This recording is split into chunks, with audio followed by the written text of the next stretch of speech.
Dear learners, today we will learn about disaster management, its basic concepts, and the terminologies. What is hazard?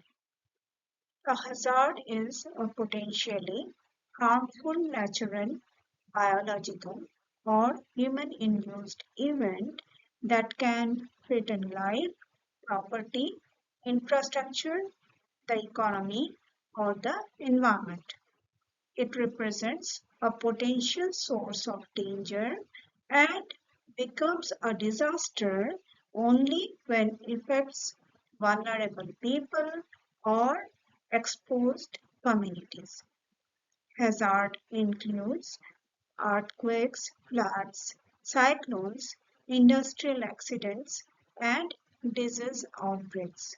For example, an earthquake in an uninhabited desert remains a hazard because it causes no significant human or economic loss.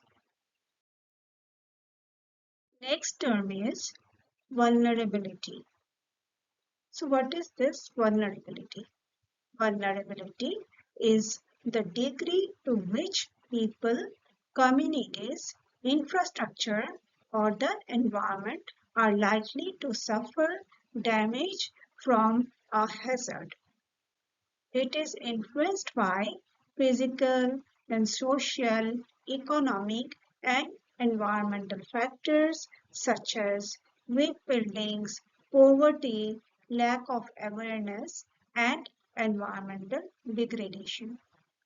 For example, poorly built houses in flood-prone areas are far more vulnerable to flood damage that well than well-constructed buildings located on higher ground.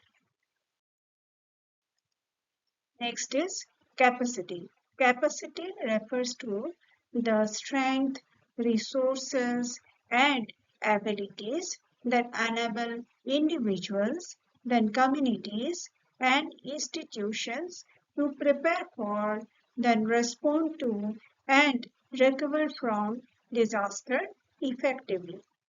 It includes physical resources, social support, institutional systems, and knowledge or skills. For example, here we can say a community with early warning systems, trained emergency teams, and regular evacuation drills has a much greater capacity to withstand the impact of a cyclone. Coming to the next term, that is exposure. What is this exposure?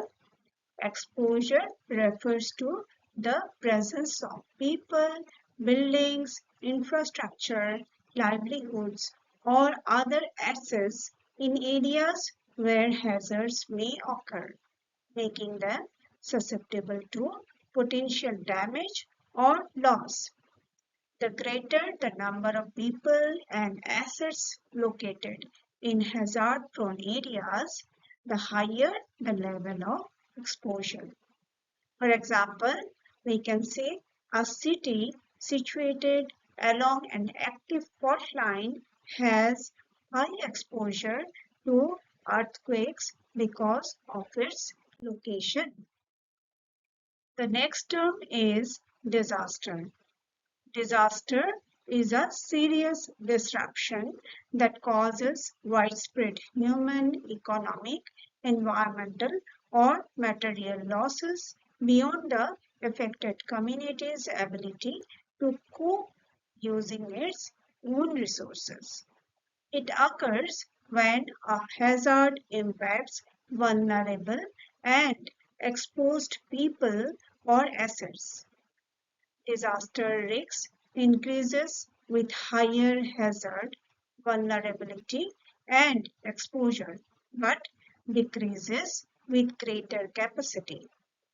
For example, we can say the 2001 Bhuj earthquake became a major disaster due to vulnerable buildings, and high exposure in the affected region.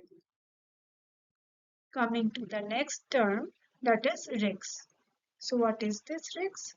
Risk is the likelihood of suffering loss, injury, or damage due to the interaction of hazard with vulnerable and exposed people, then property or systems. Disaster risk increases with greater hazard, vulnerability, and exposure, but decreases with stronger capacity and also preparedness.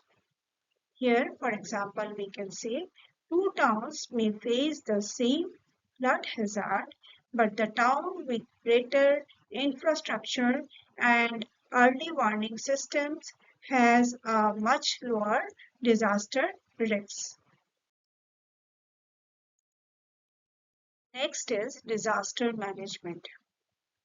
Disaster management is the systematic process of planning, organizing, and implementing measures to reduce disaster risks and manage their impacts.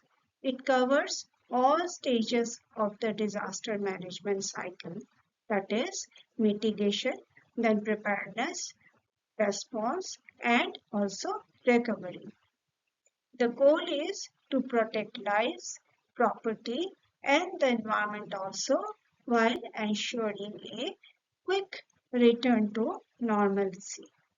For example, after 2004 Indian Ocean tsunami, disaster management included rescue operations, rehabilitation, reconstruction, and the establishment of tsunami early warning system. So the next term is disaster risk reduction.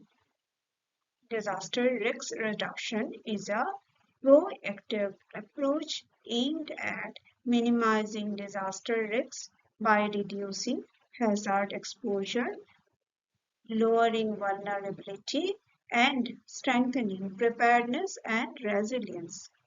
It includes measures such as risk assessment, early warning system, safety construction practices, land use planning, public awareness, and also ecosystem conservation. Here, for example, we can say Odisha significantly reduced cyclone-related death through improved early warning system, cyclone shelters, and well-planned mass evacuations. So a quick comparison table, you can say these concepts are closely interconnected in disaster management. A hazard is a potentially damaging event, while vulnerability determines how susceptible people or assets are to its impact. Exposure refers to the presence of people and property in hazard-prone areas, and capacity is the ability to prepare for, respond to, and recover from disaster. Together, these factors determine risks. When a hazard is overwhelmed a community's capacity, it becomes a disaster. Disaster management focuses on managing disaster before, during, and after they occur, whereas disaster risk reduction emphasizes proactive measures to minimize future disaster risks and enhance resilience. Thank you all for your patience hearing.